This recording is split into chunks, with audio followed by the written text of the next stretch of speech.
Today, we're delighted to be welcoming Dr. Fabrizio Didonna, who will be talking to us about mindfulness-based cognitive therapy for OCD, Obsessive-Compulsive Disorder, a manualized treatment program.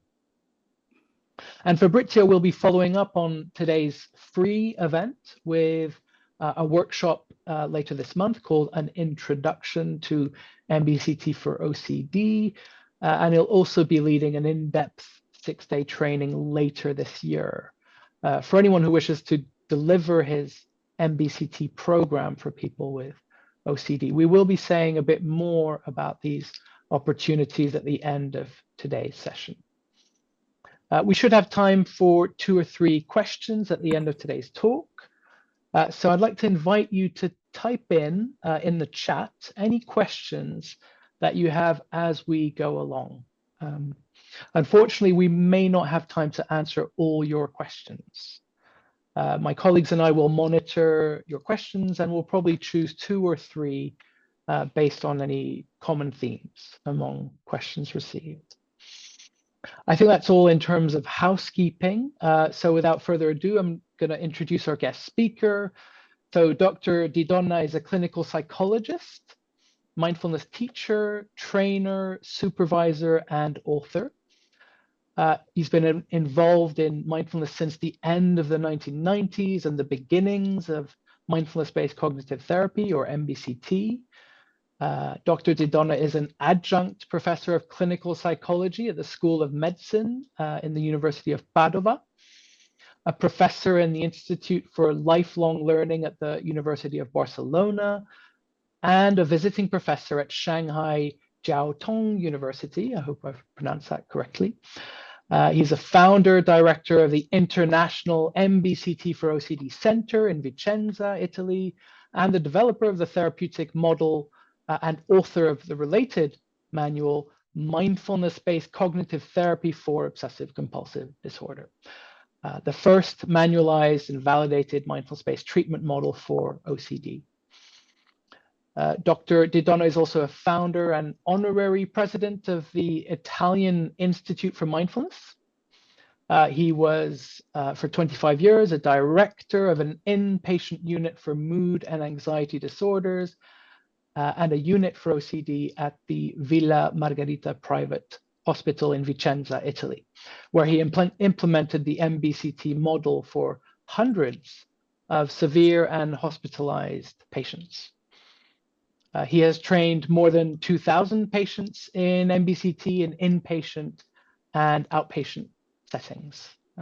He's also had the privilege of presenting scientific papers, lectures, and workshops at a number of international conferences and universities worldwide, including Harvard and Oxford, and has published numerous articles, several chapters, and 3 books. He is the editor of the Clinical Handbook of Mindfulness, the first manual on the clinical applications of mindfulness meditation.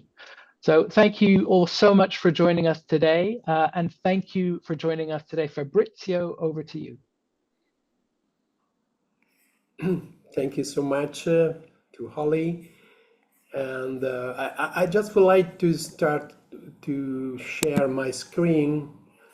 I don't know if you can.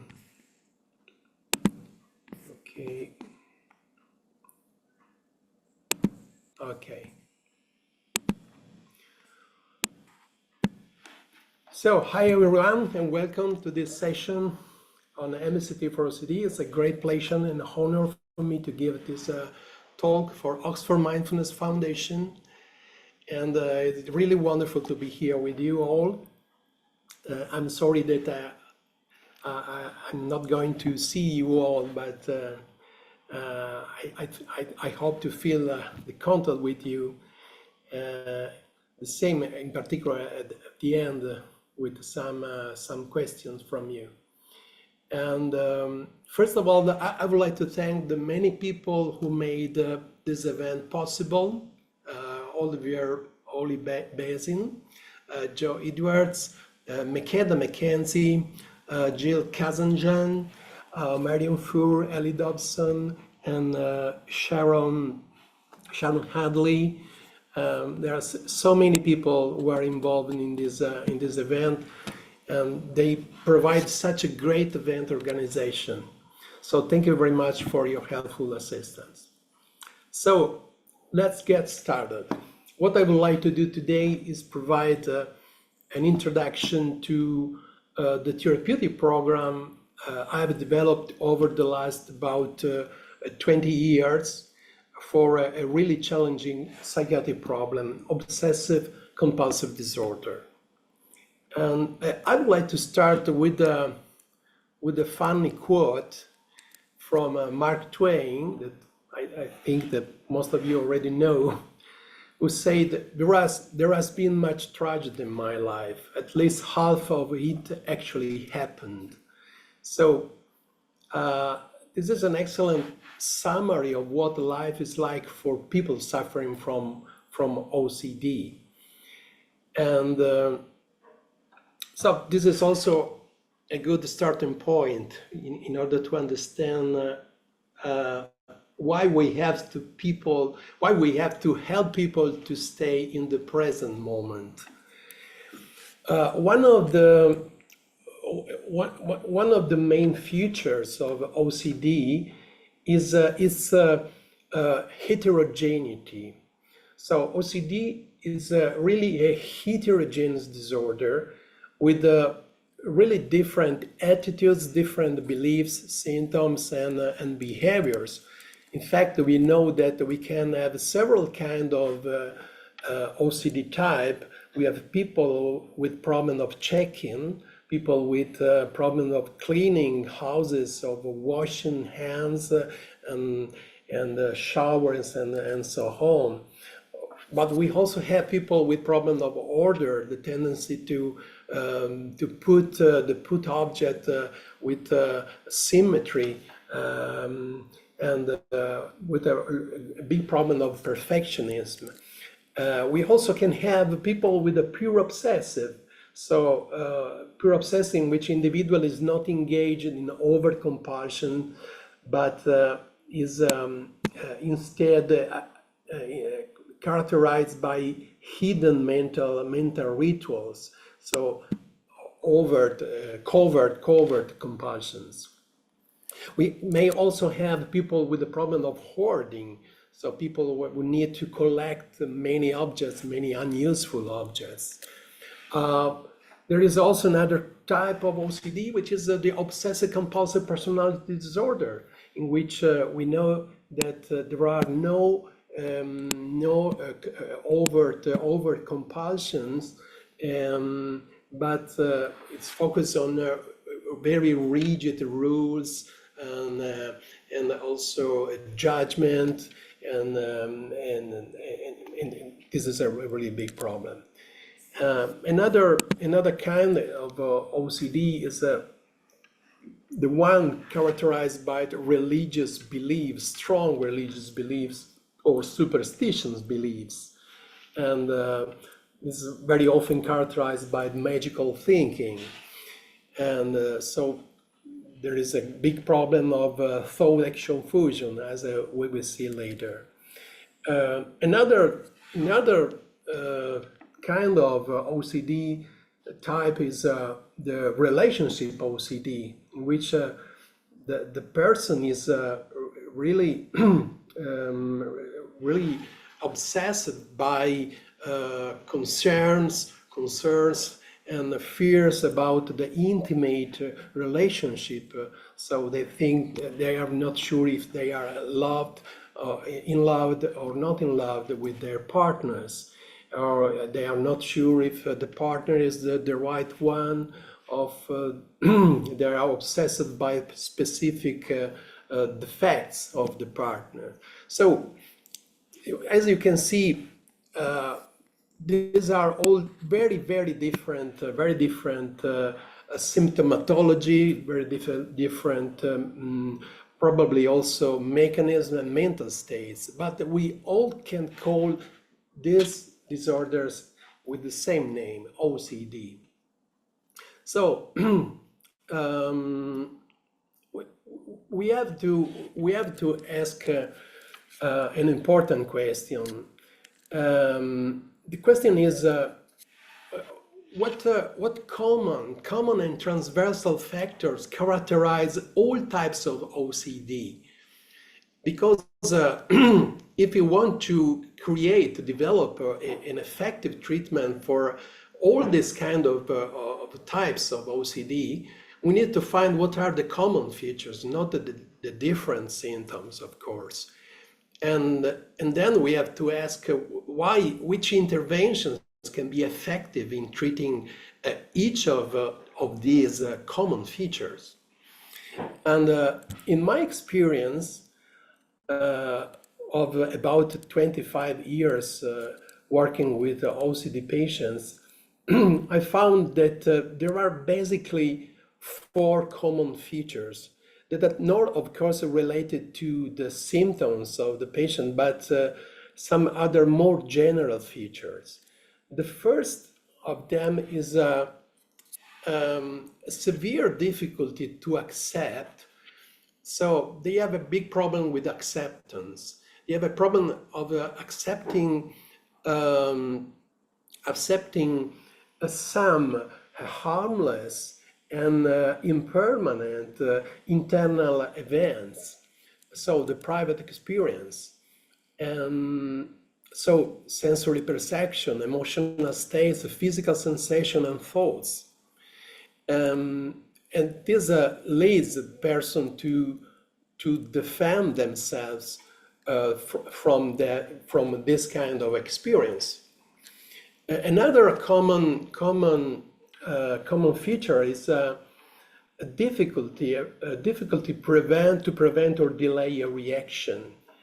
So this kind of patients are very almost often in reaction when they are in touch with some specific thoughts or feelings, emotions, or physical sensations, and they react with specific defensive or protective behaviors.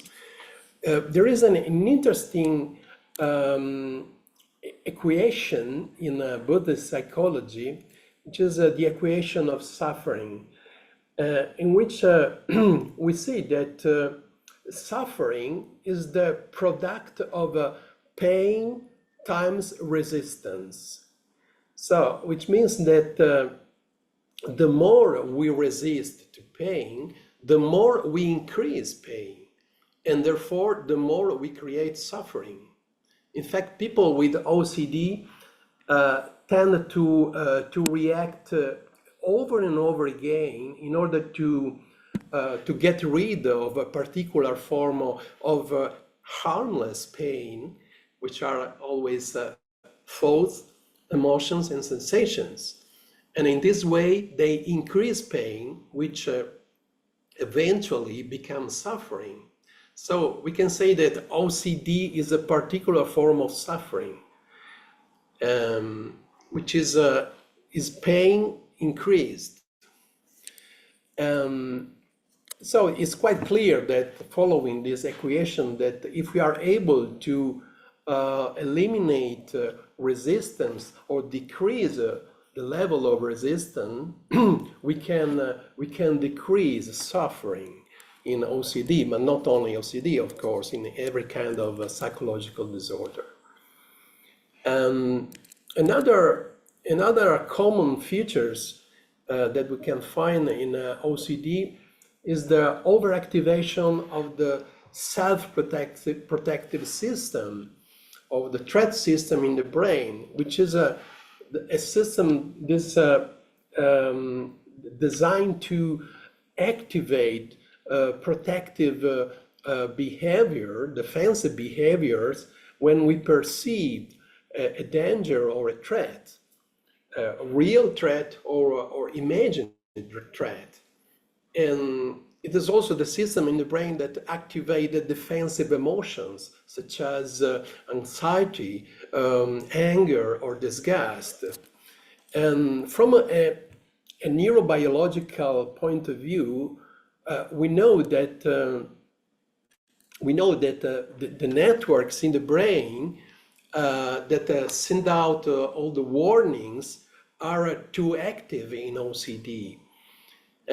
We also know that the spontaneous reaction to these warnings are too strong, too intense, too frequent in OCD.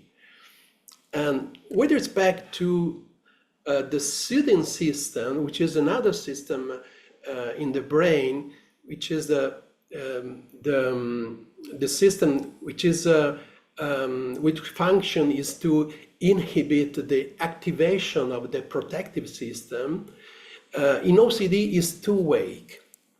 So this is really important to understand, because it make us to understand how we can rebalance in a healthy way all of these systems in the OCD brain. This is really connected, as we will see later, with the mindfulness-based approach, of course. And this is the scary image that probably many people with checking OCD have in their mind when they think they have forgotten to lock the door. This seems quite funny, probably, but believe me, not for OCD people. And but this is what happens when the threat system in the brain is overactivated.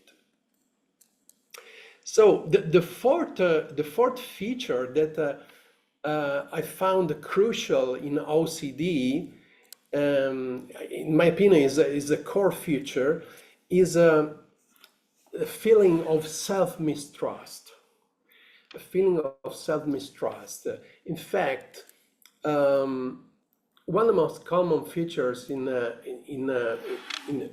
all OCD patients, regardless their specific symptoms, is a cognitive distrust or mistrust toward their own internal experience, or toward the basic function of consciousness, some basic function of consciousness.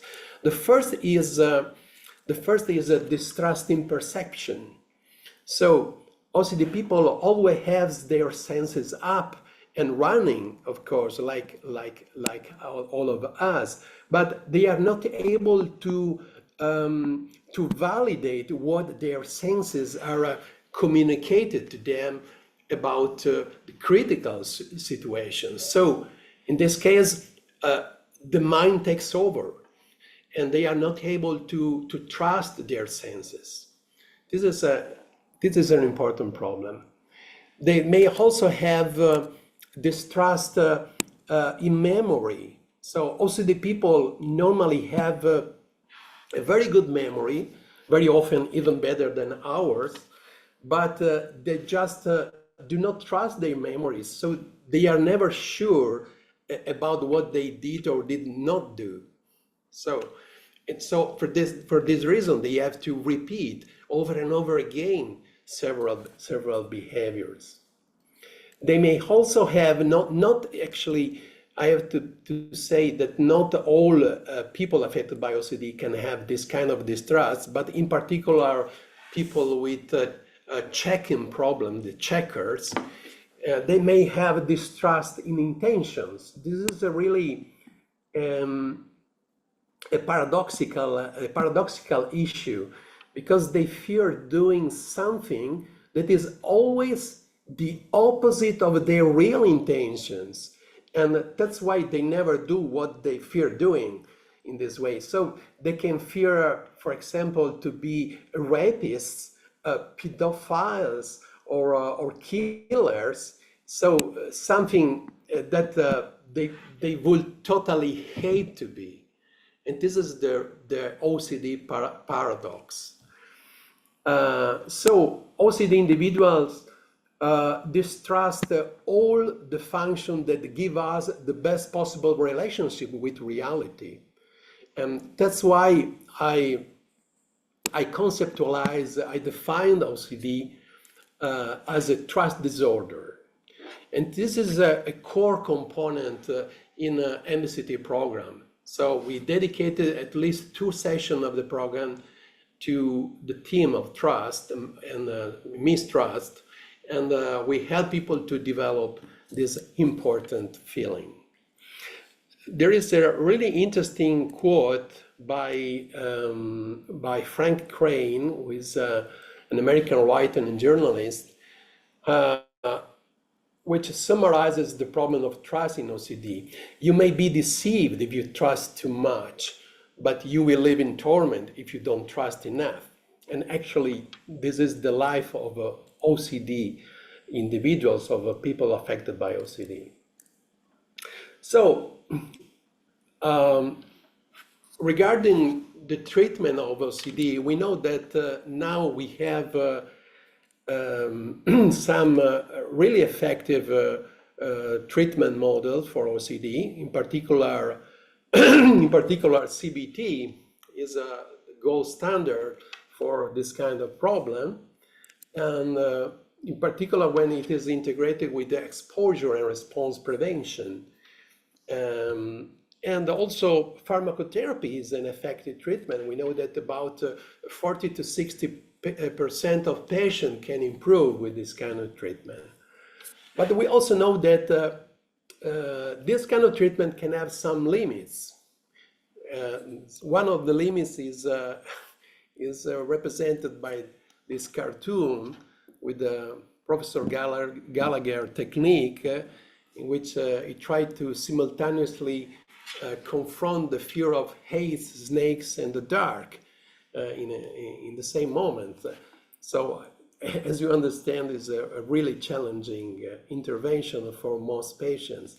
And this is the reason, because many patients tend to drop out when they start to the ERP treatment, the ERP intervention. In fact, we have a chart in which we can see what is the real level of improvement with CBT for OCD. We know that about 20% of patients fail this kind of treatment and or relapse at follow-up. We also know that about 25% refuse the treatment after it is explained by the therapist, from the therapist. And another 12% have a dropout when they started the treatment, the CBT treatment. So at the end, we know that less than 50% of patients improved and maintained the improvement at follow-up. So we have other question with respect to this. We have to ask what more can we do to help people with OCD who have yet to find enough relief from this disorder. What we can do more? What kind of techniques, strategies, and practices we can add to the already established treatments in order to increase the improvement for this kind of disorder. And you can probably easily imagining the answer of this to this question, because probably mindfulness can be an answer. Oh, this is what I found in about 25 years of work with this kind of patient and in teaching mindfulness.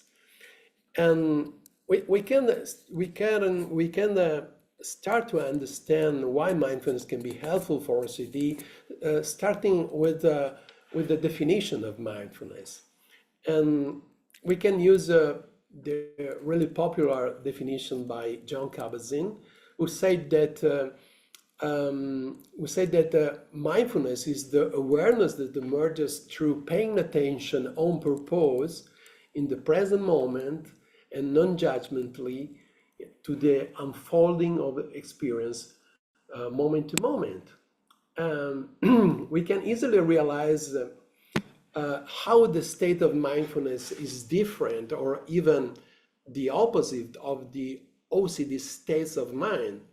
So, for example, on purpose, people with OCD have an attentional deficit. So for them, it's really difficult to pay attention to what is not connected to their problem, and could also disconfirm their fears. The other component is in the present. They are almost always in the past. So they ask themselves what I could have done, or in the future, so what I could do. And the other component is non-judgmental. People with OCD constantly judge themselves for their behavior or for what they feel and what they think. So you can easily understand what can happen if you are able to train people affected with OCD with these qualities, with these skills. Mindfulness states is a state which may be conceptualized as the antithesis of many obsessive mechanisms, phenomena, and mental states. And in this sense, OCD can be seen and also defined as a state of severe mindlessness, which is the opposite concept of mindfulness. And we try to investigate this issue in a study with a sample of 50 patients with depression, 50 patients with borderline personality disorder, and 50 patients with OCD, and also 50 non-clinical people. And we discovered that all three clinical samples showed a significant deficit in mindfulness measured with the FFMQ by Ruth Baer scale by Ruth Baer, compared to the normal sample. And this is interesting because this outcome supports the rationale of using mindfulness integrated with CBT with this kind of disorder. But we can also, I found very interesting when I discovered a beautiful quote, a beautiful Buddhist quote taken from an old Buddhist text, the Anguttara Nikaya, which sum up the effective treatment of OCD when it says, not through actions, not through words, do we become free from mental contamination, but seeing and acknowledging them over and over. So, translating in OCD terms, not through rituals, not through reassurances, or nor verbal compulsions do we become free from obsessions, but just observing those thoughts at a distance and without reaction. So in this quote, in my opinion, we can find the essence of effective treatment for obsessive problem. And this was really inspiring for me in developing MBCT for OCD model. Mindfulness training, and in particular MBCT for OCD, has been designed as a comprehensive approach for individual affected by OCD. So it is focused on the person as a whole, and not only on the specific symptoms of the disorder. So it is a sort of a whole person care model, and this is an important feature of this therapeutic program. So to sum up, why MBCT for OCD model can be helpful for people affected by OCD. OCD individuals need to learn effective ways to permanently overcome from their cognitive biases. So mindfulness is a state of mind in which individuals pay attention in a particular way to the present moment on purpose and without judgment. And this is the opposite of a rumination. Rumination is a reactive metacognitive mode, so it's very different from mindfulness. Mindfulness is also an anti-avoidant attitude, because we help patients to move forward what they fear and not to avoid them. And this is a really interesting part of this treatment. We also know that the first component of mindfulness involves the self-regulation of attention. So it is focused on the immediate experience, and we know that most OCD patients have mindfulness deficits, and mindfulness is a sort of attentional training. So it is very helpful in order to improve these deficits. We also know that mindfulness program can help people to develop some specific skill, metacognitive skills, such as the centering and disidentification. So they are able to develop a special attitude in which they realize that, for example, these thoughts are not me, or this feeling is not me, this sensation is not me. This is the special quality of disidentification. So this is as a result of being able to observe them, to observe all of this kind of experience from a meta perspective. So we know that mindfulness training leads to a significant shifts in perspective. Another important effect of mindfulness training, and particularly MBCT for OCD program, is that through mindfulness, they train their brain to underactivate the threat system, the threat system in the brain, and to develop an attitude to activate the soothing system in the brain, in absence of real danger, of course. And this is also an effect of the self-compassion training, which is a component of this program, an important component of this program. People affected by OCD also learn to learn acceptance, this important quality, learn to accept their internal states, and learn to self-validate their internal states and in particular, their perceptive experience. This is an important effect of course, as you can understand, in their symptomatology.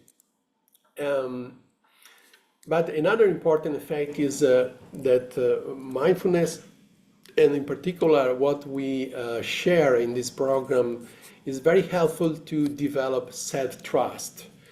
And self-trust is a component that is developed from the first to the last session of the program, even though we have 2 specific sessions dedicated to this topic.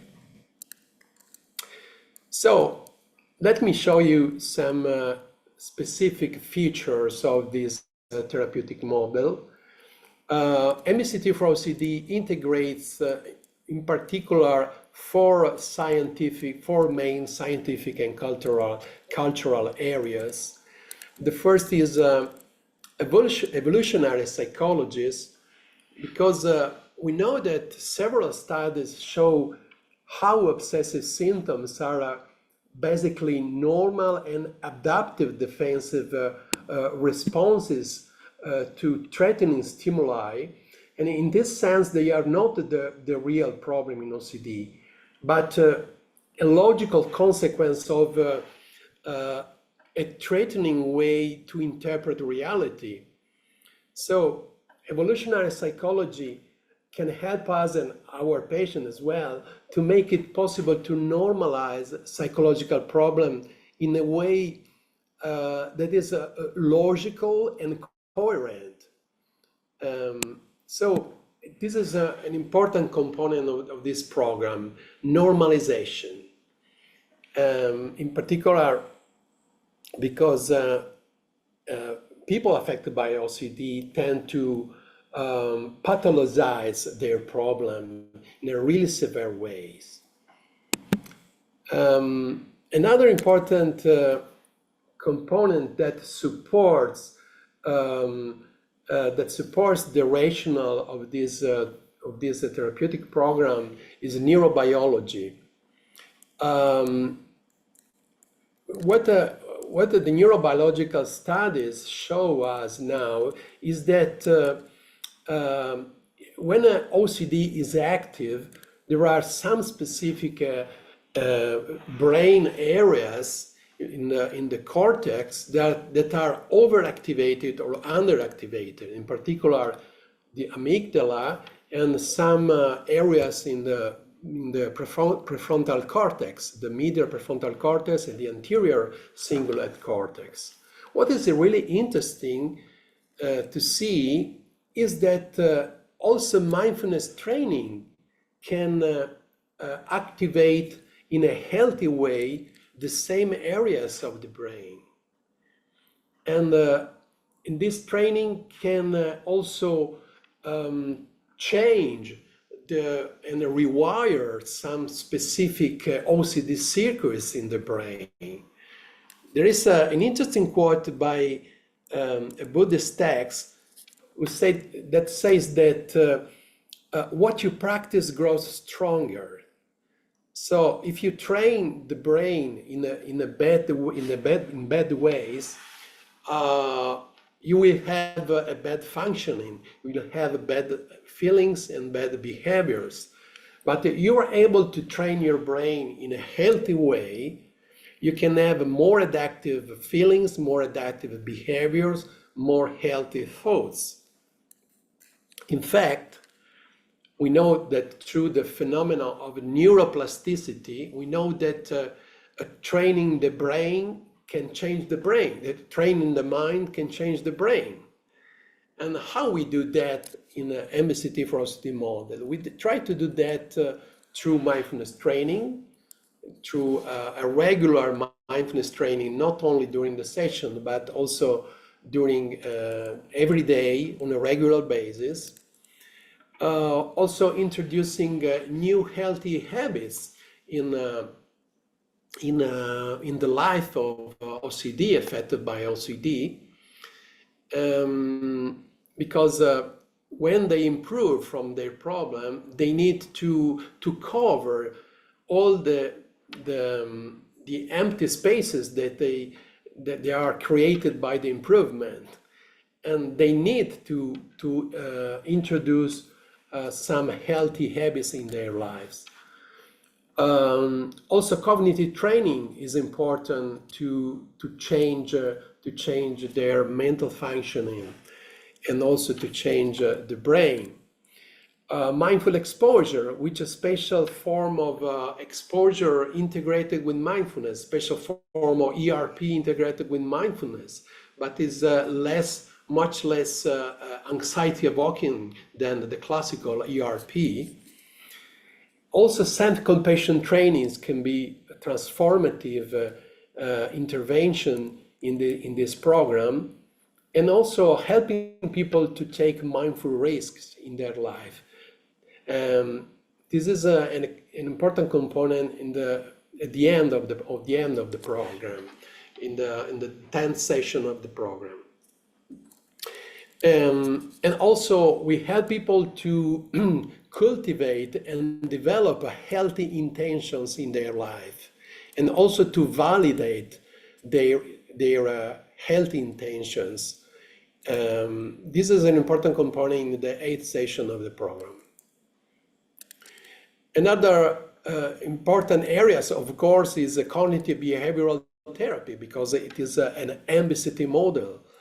And even though it is not a large part of the program, it is what we do in terms of cognitive and behavioral elements is really important.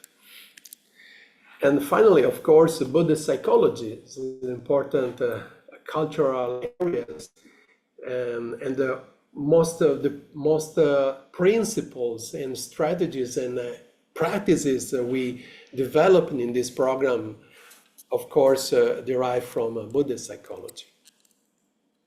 But what are the basic features of this therapeutic model?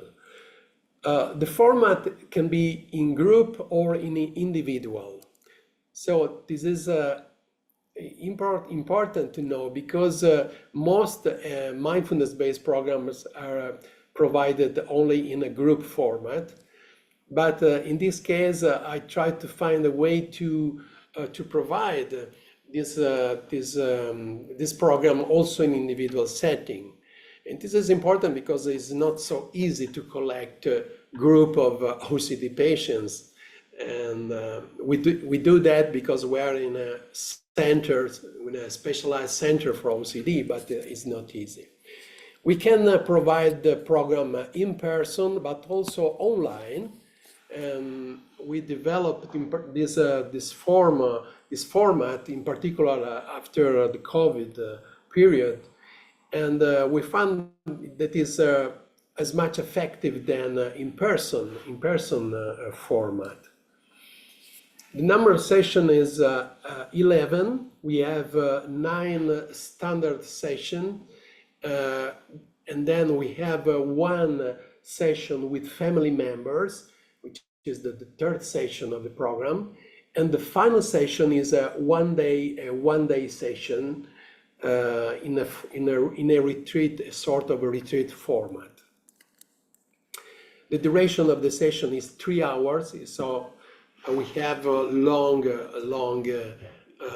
sessions, and it takes 2 hours in individual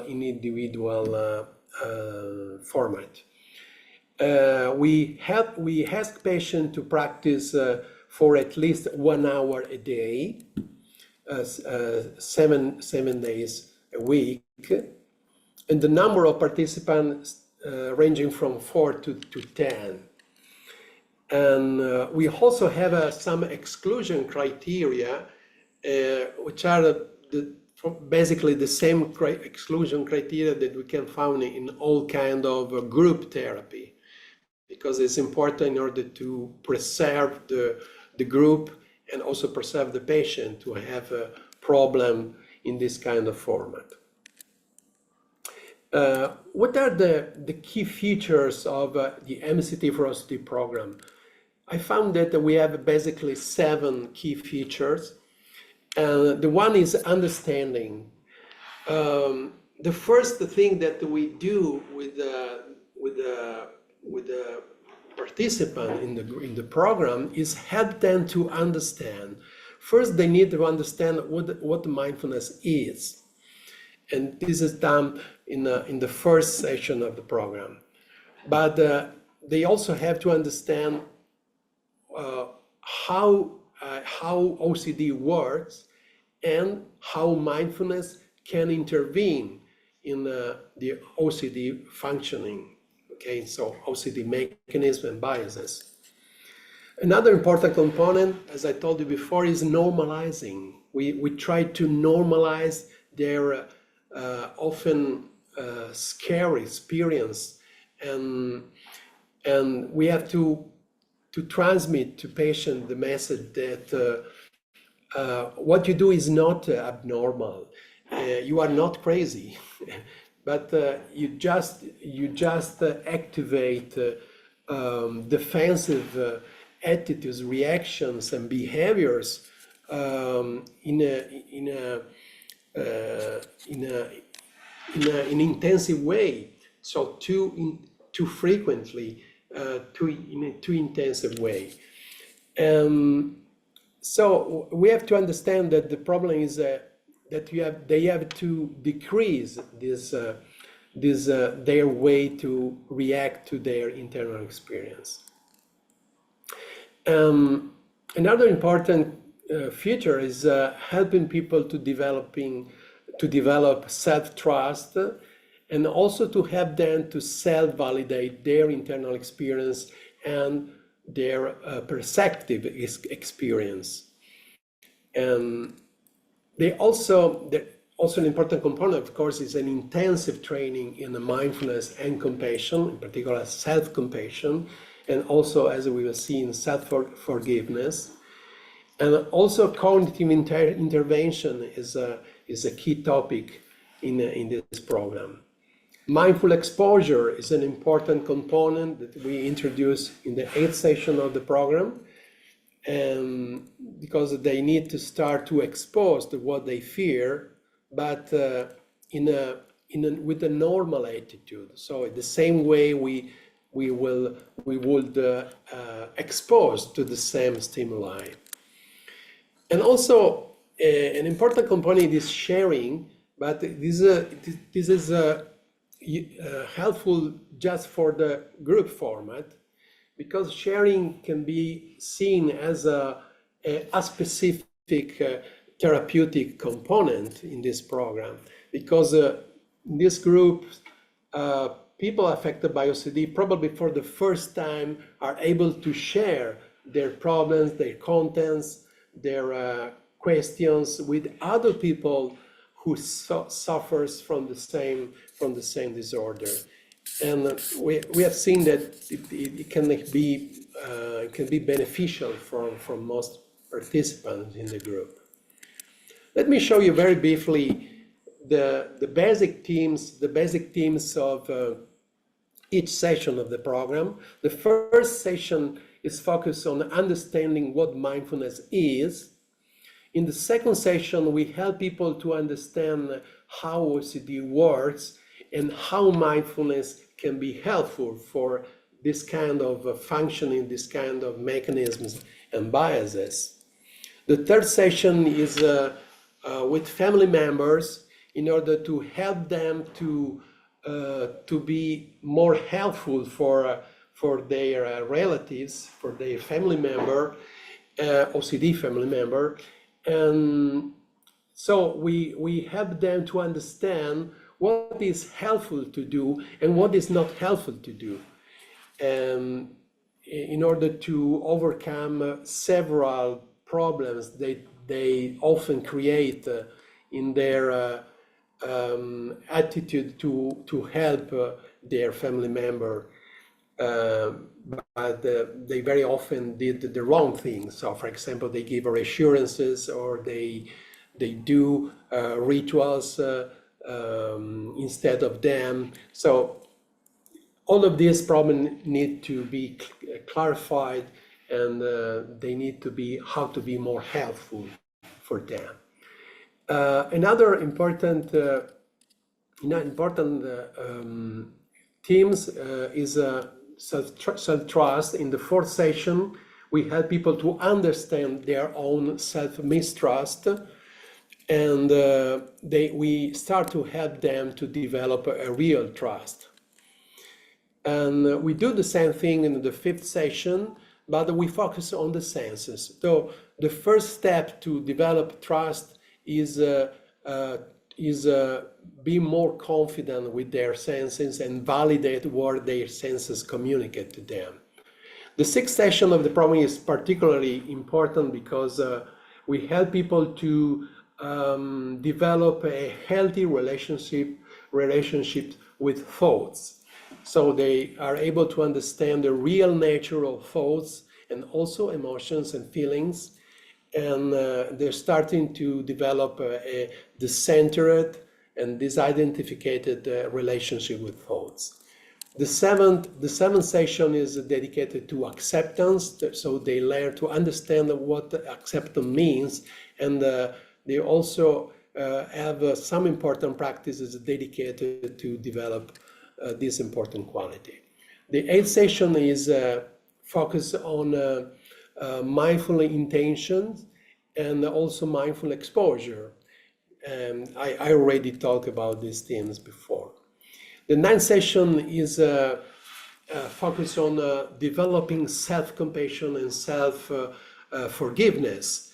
They are important components in this program because they are very effective to deal with some specific cognitive biases, which are very often difficult to treat with cognitive interventions, because compassion is able to work with emotion directly, and can have a really powerful effect, as probably most of you already know the effect of compassion.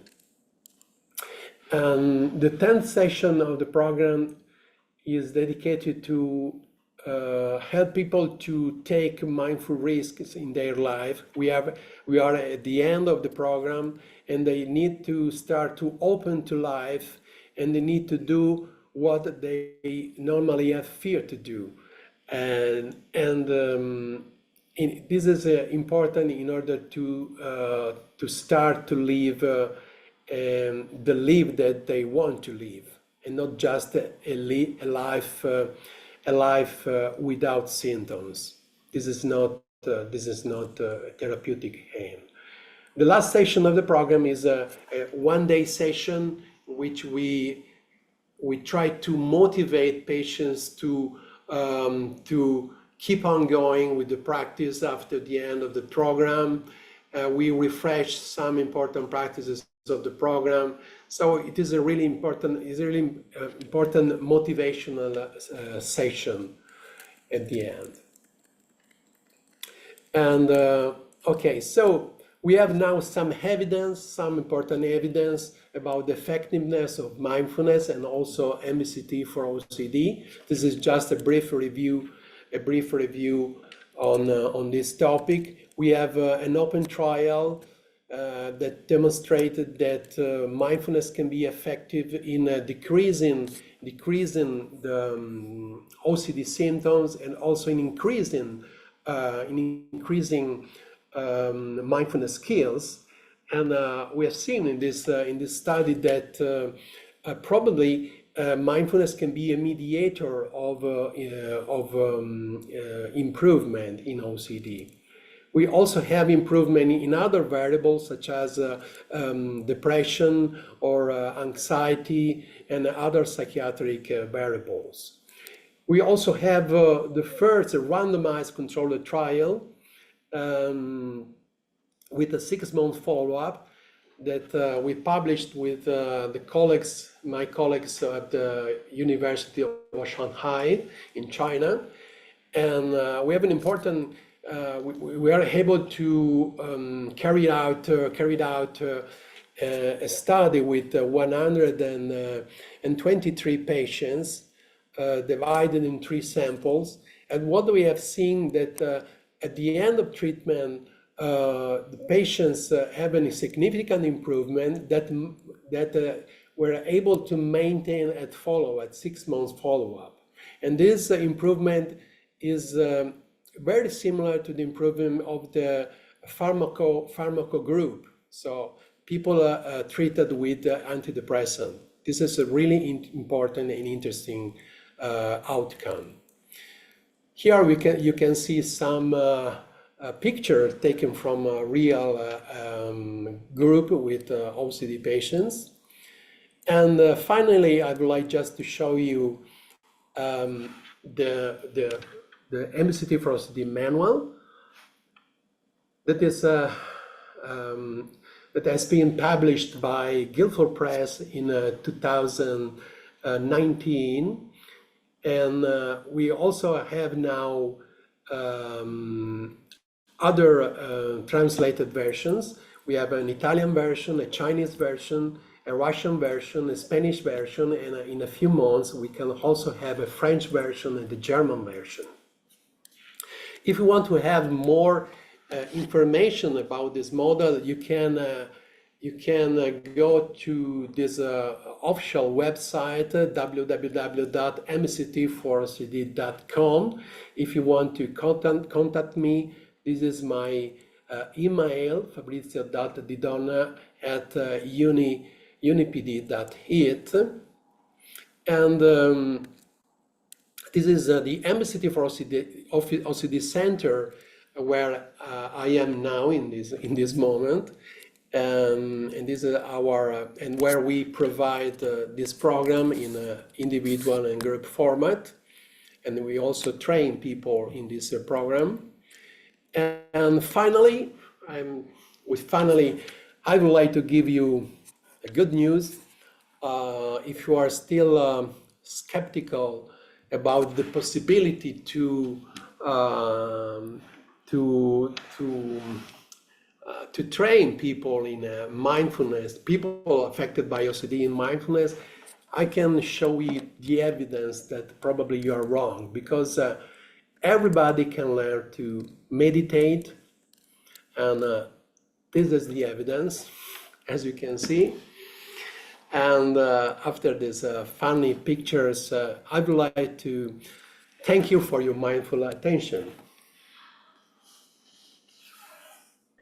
Thank you so much, Fabrizio, for a very rich and fascinating talk. And thank you all very much as well for the questions you've been writing in the chat. Very grateful for that.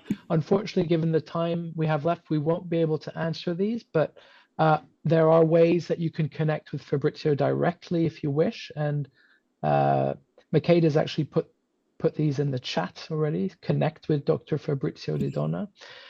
And if you'd like to explore this topic in more detail, we are offering more events over the coming months and weeks.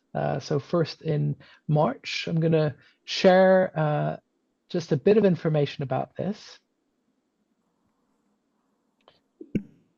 So if you bear with me. So the first of Fabrizio's upcoming events is this continuing professional development workshop in 2 parts. It's called an Introduction to MBCT for OCD. This will consist of 2 3-hour sessions on the 20th of March and 27th of March at 6 p.m. to 9 p.m. UK time.